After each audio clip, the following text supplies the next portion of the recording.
and the halacha required to it. Now on the Chavtet we come to the third thing that a father is obligated to do for his son is what? To teach him Torah. And we have a pasuk. What's the pasuk? V'limadtem otam et benechem. That the father is obligated to teach his son Torah. Now, what happens if the father himself is guilty of not learning Torah himself? So comes guilty of what? Either he's guilty or his father didn't teach him. He didn't learn Torah. Mr. Gindi! Again, comes the Gemara and tells us. The Gemara goes on and says, who has the first chiyuv? The first chiyuv is on the father, on the Chavtet Amud Bet.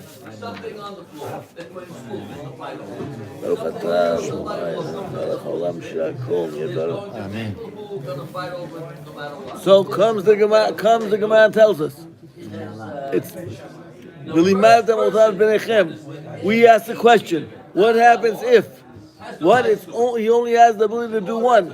He has been delinquent, he hasn't learned Torah. And his son didn't learn Torah. Even though he has the obligation to teach his son, who comes first, him or his son? Comes the Gemara and goes and says, he comes first. Why does he come first? Comes the Rishonim and give answers. What kind of answers? Said if you have to teach, that means you have to have learned. First, another one is Chayecha Kodmin. That's Mr. Gindi. Chayecha Kodmin. That's like the with Rabbi Kiva in this case. How do we go and bring it here? So Rabbi Moshe Feinstein says it's Rabbi Moshe. Not Rabbi Kiva. Rabbi Moshe Feinstein takes it from Baba Mitzia and brings it here. Chayecha Kodmin. That is one. That's the second opinion. The third opinion is Mitzvah Shebegufo. When it's mitzvah shebegufo, it's more than what? Mitzvah shelo begufo. When he's learning, it's doing mitzvah shebegufo. Now, those are three reasons why the father goes before the son. Comes the Gemara and says, slow down! Not so simple. What happens if the son is more studious, better student? More potential. You have a business. You and your son. Who do you send to learn? You or your son? Comes the Gemara and says, you! Are you sleeping? Are you sleeping? We just gave three reasons why you come before your son. One, Mitzvah Shebegufo. Two, Chayecha Kodmin. Three, what's the third one, Mr. Gindi? You learned and he didn't learn yet. Because the pasuk says, really mad at them. You have to teach. If you didn't learn it, says well, you have to learn first. Three reasons why the father comes first. Now comes the Gemara and says, but now the son is what? No, each one is based on. We have a question. The Torah says, really mad at them. You have to teach your son. Does that mean you have to teach him? Therefore, you have to learn before? What's it? Three opinions why you have to go first. Okay. You have he has to be taught. You have to teach your son, or he has to be taught. Right? The pasuk says you have to teach him. You can't teach him, he has to be taught. Now comes the Gemara and tells us another nikudah, that those rules are not applicable at all times. Why is it applicable at all times? Because what happens if he has more alacrity than the son? The son is quicker. The son is smarter. Who goes first? The son should go first. Why? Who cares? I have a mitzvah myself. Here, I'm going to ask you a question. A person has a son. A person has a son, and he's not so bright, but very good boy. Heart of gold. But there's another boy in the community which is brilliant, but his heart is black. Which one do you take in the yeshiva first? That's how the Gemara says. Joe now all of a sudden changes. The guy with the good mind could become a scientist. He's not going to become Talmid Chacham. Maybe he will. Who told you that?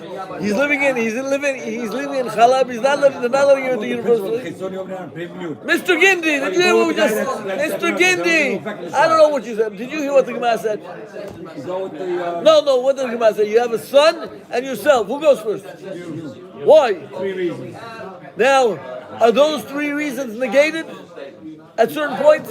Yes. The son's adif, man. Is the son's better student? So I just gave you an example. 2 boys are going into Ater Torah. One is brilliant, but one has a heart of gold. Who does the administration take?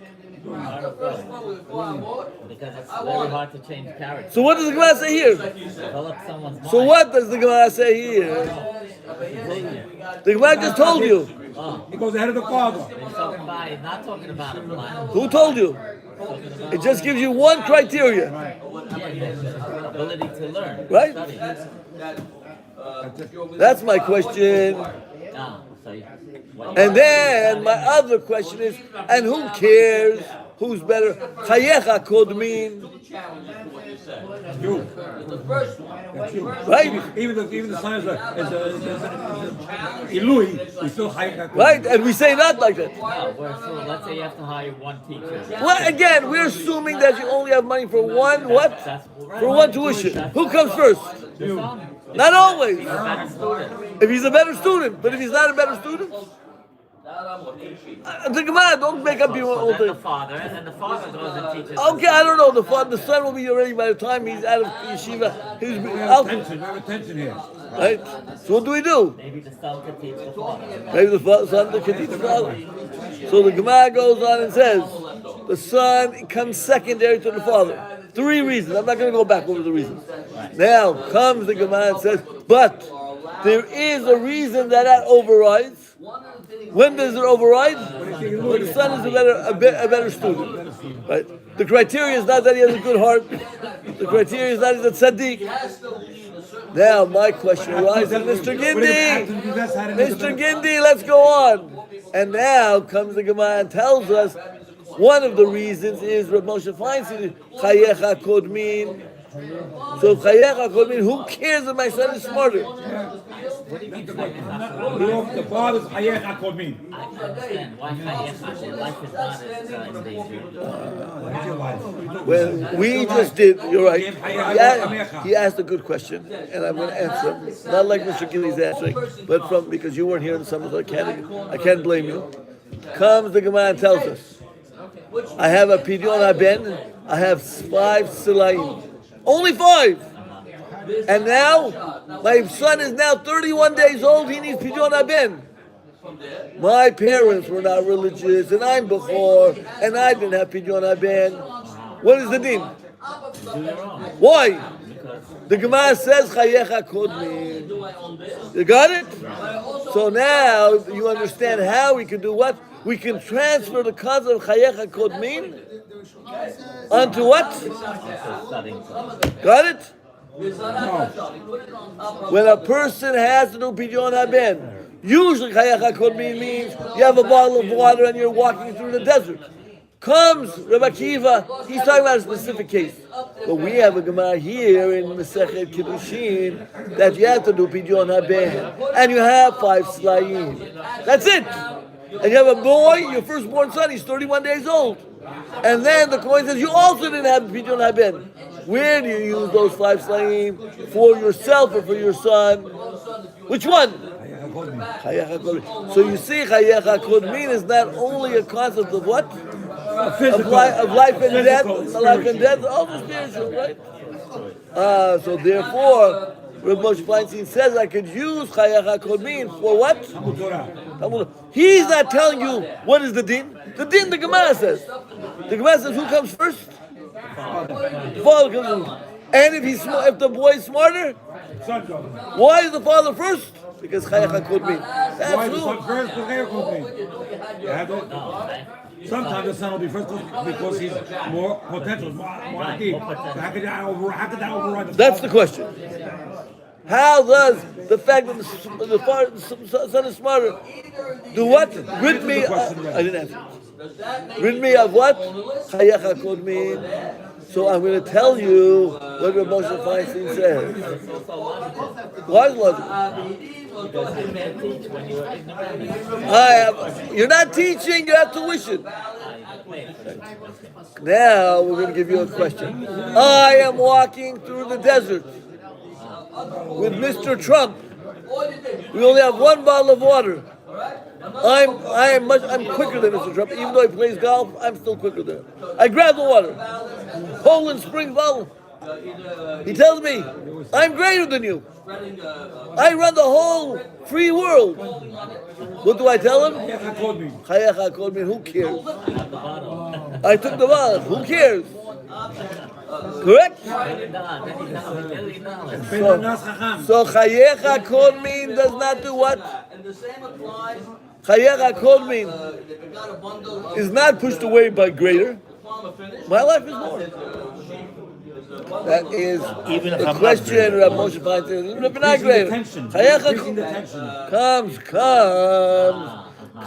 Rabbi Moshe and says an interesting thing. He brings out a story from the Sechet Moed Katan, if I'm not mistaken, of Rav Preda. He used to have a student that he had to explain him how many times? 400 times. 400 times. And one time after 400 times, what took place? He still didn't understand. Why? Why do you understand? Because the Rabbi was going to a wedding. And he was afraid that he wouldn't pay attention. So the student's mind was tense. Always relax your students before you teach them. After 400 times, he says, Rabbi, I don't understand. He sat down and comes the Rabbi Feinstein. Right? Comes. The Moshe Feinstein says, is this Rabbi crazy? He taught this boy 800 times. You know how much he could have learned at the time? How much he could have taught somebody else? Chayecha called me. To me, sounds like a waste of time. Sounds like a waste of time. Huh? So what's the kasha? What is the kasha? Always goes in. I understand. I could have made $100,000 in an hour. Rather, what am I doing? I'm teaching a little boy how to sell chewing gum, how to sell lemonade. Go make you $100,000. Give the little kid $10,000. You're spending time for him to buy a cent. What's going on? That is the question Rabbi Feinstein says. Rabbi Feinstein gives an answer from a pasuk, which is in the pasha we just did a few weeks ago. Ashat re'eh, perek maybe Yud Bet. What does it say there? Al tiyedal ba'amecha. You should not have a poor man in your nation. That's also clown. That even though I can make more money, I have to help the poor man to make sure that he doesn't stay poor. Comes Rabbi Feinstein that the same thing when it comes to a teacher. Maybe he could learn more, he could become a greater Talmid Chacham. But there is another fundamental rule. Don't let there be ignorance in the nation. And that is also responsibility on the teacher. So even though the teacher could have learned more, instead of going to class, let him stay in Kollel. Let him stay. What is he going to class for? What is he teaching? He has a great mind. I have a friend, I just heard of it from him. Mordechai Kuhn. Okay, what's his name? Brilliant Talmid Chacham. Maybe one day you'll see him. Brilliant. What does he do? He goes on tuna fish boats to check the tunas to make sure it's kosher. Brilliant mind. You know what he did before you know where he goes? He goes to Japan. He spent 3 weeks studying Japanese, and now he's fluent in Japanese. Fluent in Japanese, writing, reading, and speaking. What is he doing on the boat? Let him learn the Bet Midrash. Let Pedro go check the fish, right? How's that? Because he has responsibility for Klal Yisrael. Sometimes the responsibility for Klal Yisrael overrides your own self-enhancement. Open example. Mordechai. Right? Even though some rabbis did what? They surpassed him. They said, what are you doing, you stupid man? They gave him Musar. Mr. Gindi.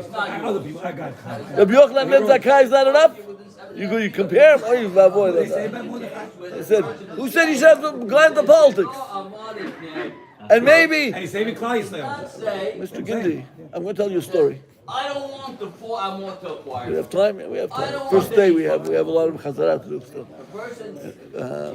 It's to your benefit. There's a story which we said in class maybe before you went about the Jewish Pope. Remember the Jewish Pope?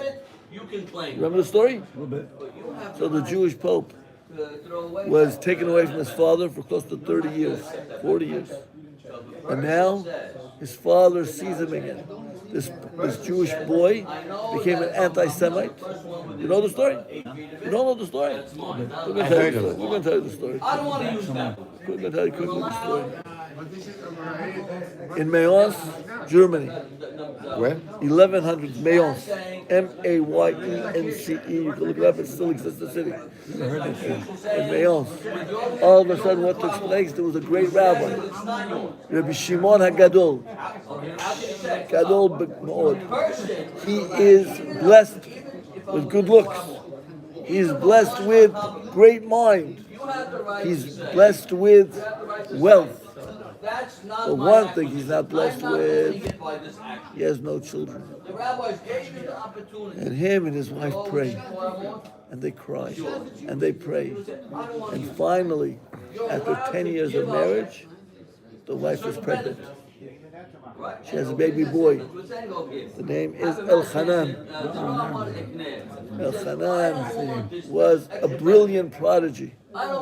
He already spoke 3 languages by the time he was 2 years old.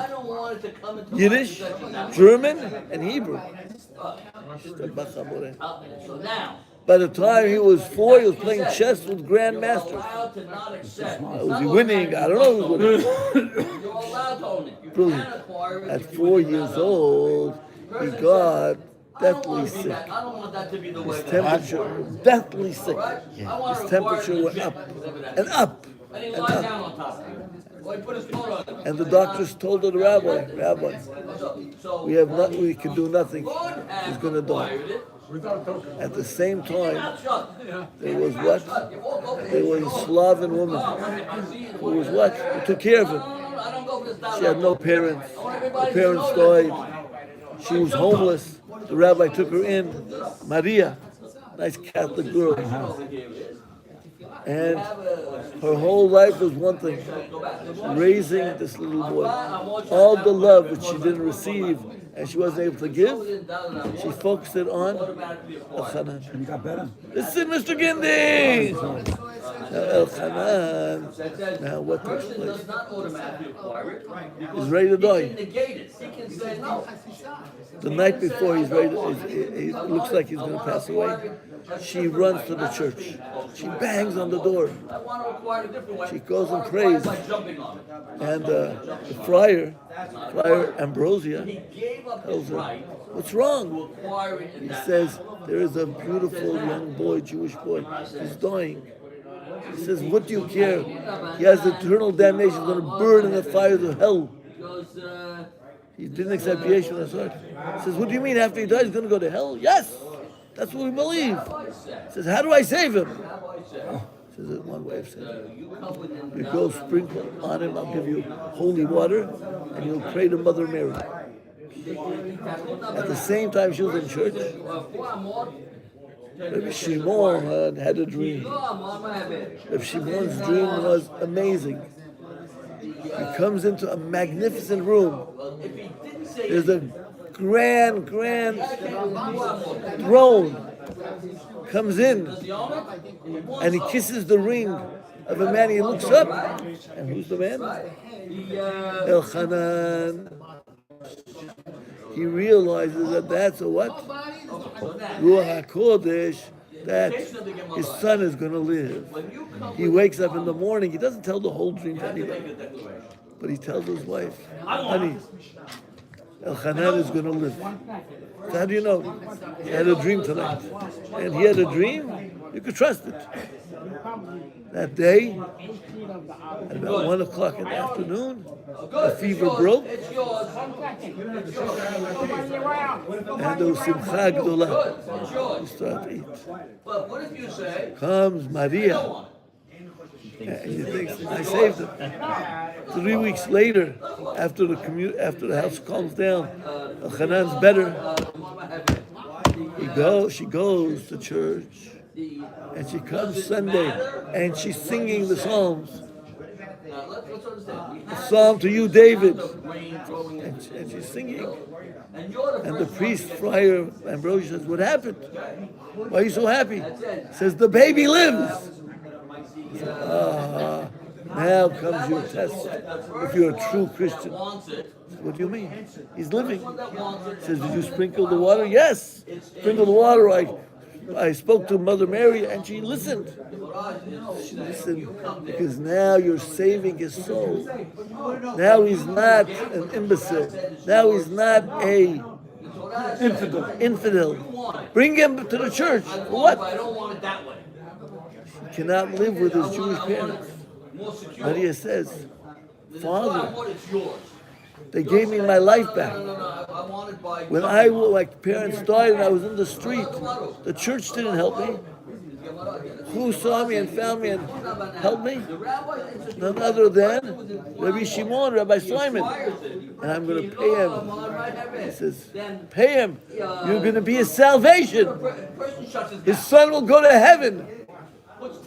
Not to the eternal fires of hell. She is now confused. And she's a simple woman. What to do? And the tension is too much. She doesn't do anything. Comes Easter, and she goes to church, and her emunah becomes enlightened. I must do it! Next Sunday, next Shabbat, when the parents go to synagogue, she goes and takes Hanan. Let's go for a walk. They usually go to the park. Going east, she goes west. And Hanan notices, Maria, we're going the wrong direction. He says, a new park. They see a magnificent building, the Church of Mayence. We're not supposed to go there, Maria. No, today we're going. They go in. And who is there to meet her? Father Ambrosia. Says, I don't want to be here. Starts crying. He says, don't worry, you did good, Maria. He takes the boy, and she sees screaming. And the screams penetrate into Maria's head, and she doesn't know what to do. And she knows she can't go back to Rabbi Shimon. Where's she going to go? Of course, 3 days they're looking for Elchanan, they don't find him. They find Maria. She has gone insane. She lost it. It was too much for her. What went on in her life. By the time they get her back to the rabbi, she's not talking. She's just spitting things out of her mouth, trying to talk.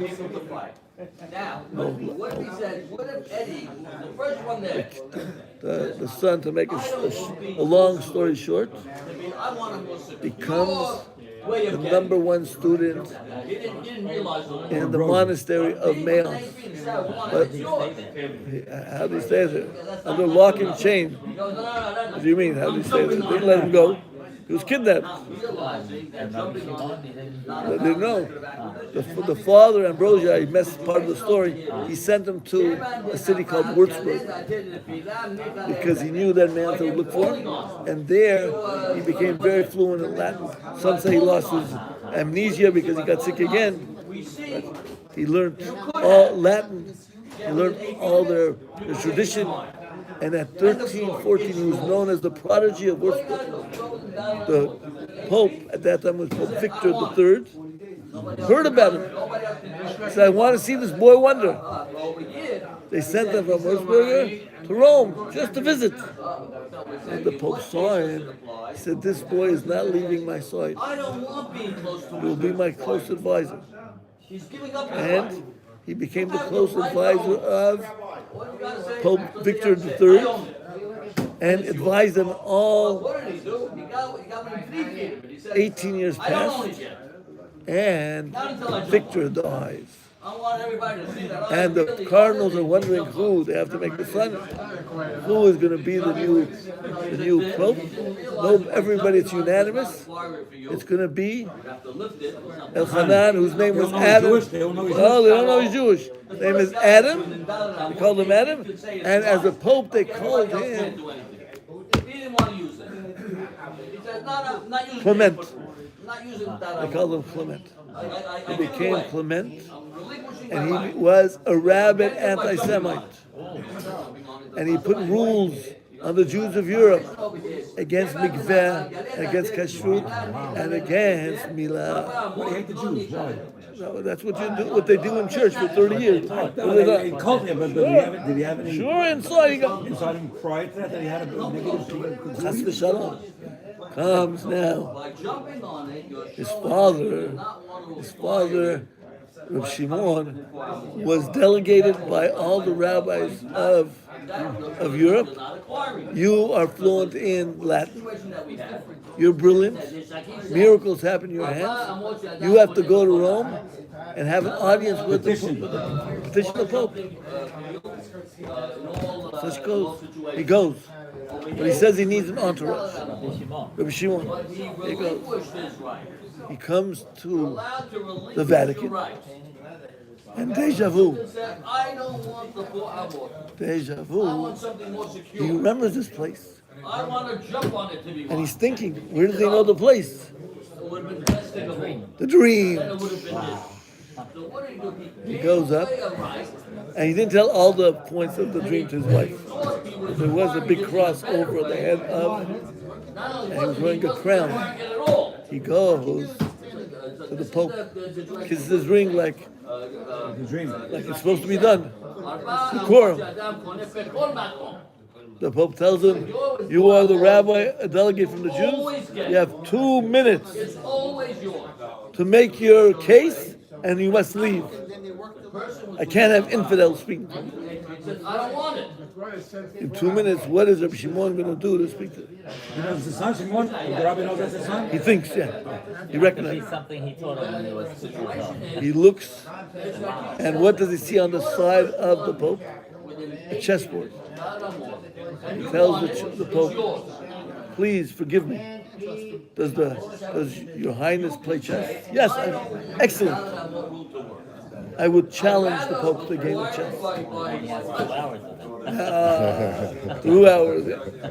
Says, you play well? Play well. You don't play well? You won't be punished. I'll take that chance. Tomorrow, 10 a.m. The entourage leaves, and the rabbi goes and starts to pray. Comes in 10 a.m. Many years ago, 30 years previous, the Rabbi Shimon taught his son a move. The move was still well known. In a certain situation, you do what? You sacrifice the Queen of Sheba. You know who the Queen of Sheba is? The Black Queen. Sometimes and the whole board you turn. The rabbi was beating the Pope. And usually, when you take a move in such a difficult situation, 15, 20 minutes, you concentrate, you see checkmate in front of you. And within seconds, he sacrificed the Queen of Sheba, the Pope. And the rabbi said, Your Highness, every move you took 15, 20 minutes. And this move, seconds. How come? He says, this move is ingrained in my head. He says, you know who ingrained it in your head? He said, I did. Infidel! I should punish you, but I will finish the game first. He says, Your Highness, can I say something? So he wrote a piyut. Elchanan, Mana'im Nachalatecha. The Ashkenazim say it till this day on Rosh Hashanah Yom Kippur Musaf. When he was writing it, his son Elchanan was 3 years old, and he was overlooking him. He says, Tati, you're writing me a poem? He says, for you and all Klal Yisrael. He says, not only for me, he says, yes. He says, I'm going to memorize it. comes and he starts the poem, El Hanan Na'im Nachalatecha. All of a sudden, the Pope says the whole poem. He says, do you study Jewish liturgy? Why? How? No. How do you know this? He said, I'm going to tell you something else. Do you bathe with other men? So I was told by a father, a teacher many years ago, never walk around naked with other Christians. And you know why? Because you're circumcised. All of a sudden, the Pope started realizing the history, which he didn't know. Tried looking into it many times, and all they told him was, the church told him, your father was a great leader of his people. And he thought they meant Christians. And now all of a sudden he realized, now, how do we get to this whole story? From that next piece. What happened? You say the father go first or the son go first? It's a progeny, and this one goes Listen first. to the question. He says, Daddy, Abba, Tati, I realize now I'm a Jew. But at this position, I could do what?